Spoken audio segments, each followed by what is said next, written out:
Hello, my name's Alexia Magana, and my theory is on Annette Lareau and children and child rearing. The inequality I chose was economic inequality. This to me seemed the most important when it comes to inequality because we have things like where 50% of the world's population owns 0.75% of the world's wealth. This is not even 1% of the world's wealth. And I just think that huge difference between the very, very rich and the very, very poor is so just huge that I think it should be addressed. And this is also due to like where social mobility and the class that people are born into is the class that they're most likely going to stay into, and this does not really do well with the whole American dream idea where people um, believe if they work hard enough they will be able to succeed. But this is not true anymore to the point where people can work 2 to 3 jobs and still not be able to like be living basic to have their basic needs met, in large part due to generational wealth and how back then, if you bought a house and if you were succeeding, then you passed down that wealth to the kids now. And a lot of people, I did think, just don't understand this. But yeah. And my theorist and theory, my theorist is Annette Lareau, and my theory is children and child rearing. Her two main points were concerted cultivation and accomplishment of natural growth. Concerted cultivation is a method that's used more along with middle class families and how they want to shape what their children is involved in and what they do so that they can have more life access or more success down the line versus accomplishment of natural growth, where lower class families tend to take that step back from um, organizing or organizing their lives basically, because they're more concerned with putting food on the table than driving them around to different events. And they also don't have the money or the time to really put aside for their kids to do these activities.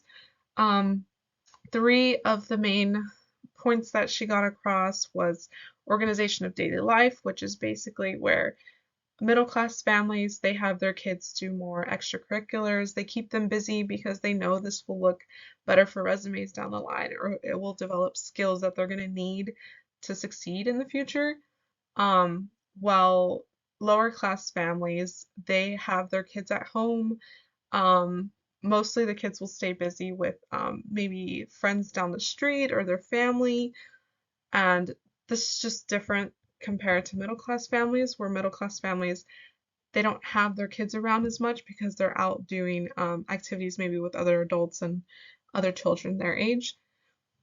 And then language use, middle class families they focus more on encouraging their children to question things and to question adults, and they want them to like stay curious, while middle lower class families they use a more directive language use where they tell their kids what to do. No questions asked. You don't really question an adult, you just do what they tell you to do. And this is the opposite of what middle class families teach their kids. And then also a third point was interactions with institutions, to where middle class families are much more involved with their children's schooling in their schools.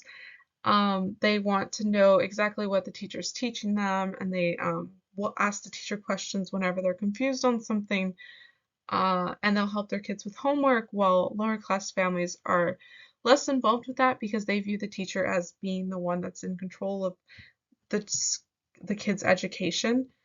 Um, and I picked this theory because I felt like it related to my own life. I grew up with a more lower class background, so just reading how like lower class families are not as involved in activities, I related it to my own life.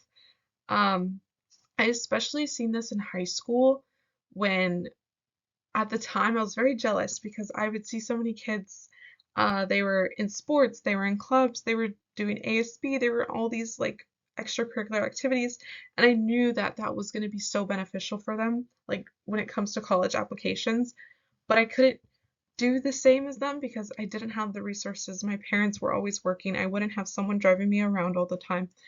Um, and I think this definitely does impact how people are able to move across the social ladder. Because if you want to get into a good college, like you have to be able to, you have to show them a good um a good resume where you were involved with all of these things. But if you don't have a ride, then you can't do any of these things. But yes.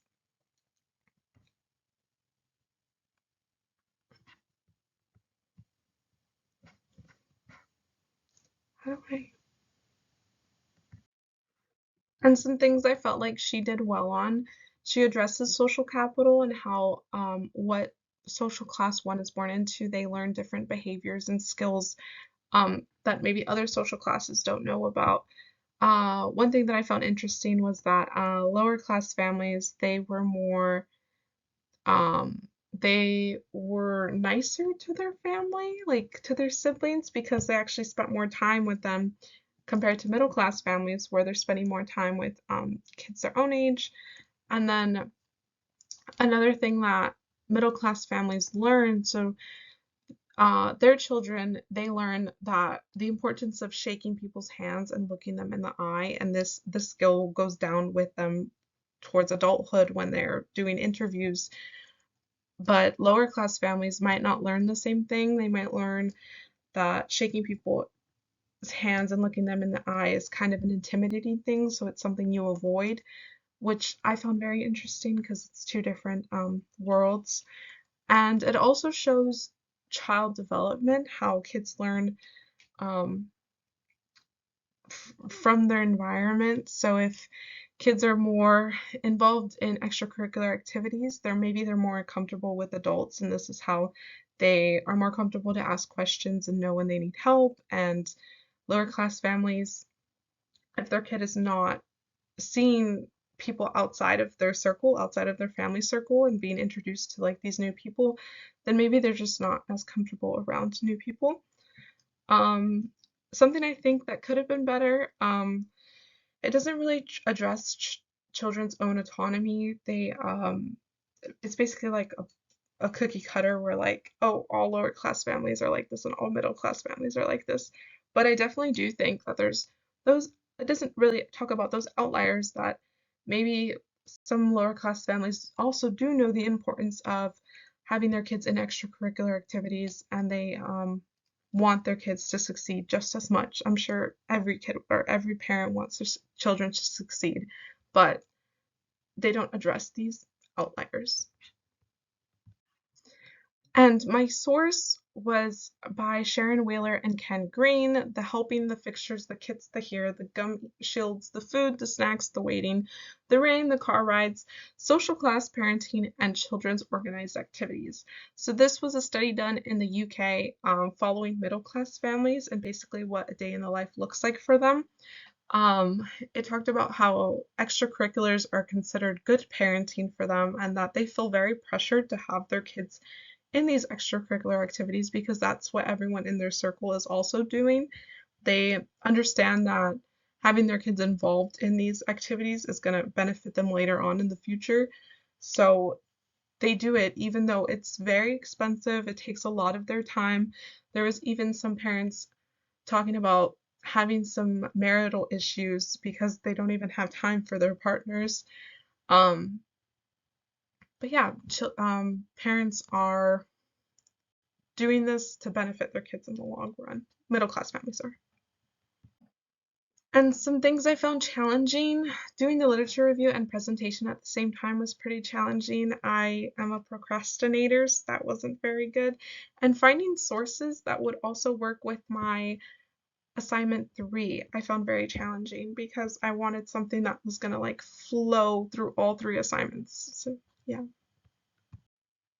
And then overall, I think just showing the importance of social capital and the skills that people learn do influence where they're at, where they're going to be at on the class ladder. and how social institutions play into people's lives to the point where you have to have the upper hand in education to maybe go up the social class ladder. And not everyone has the same access to these resources. And here's my reference page.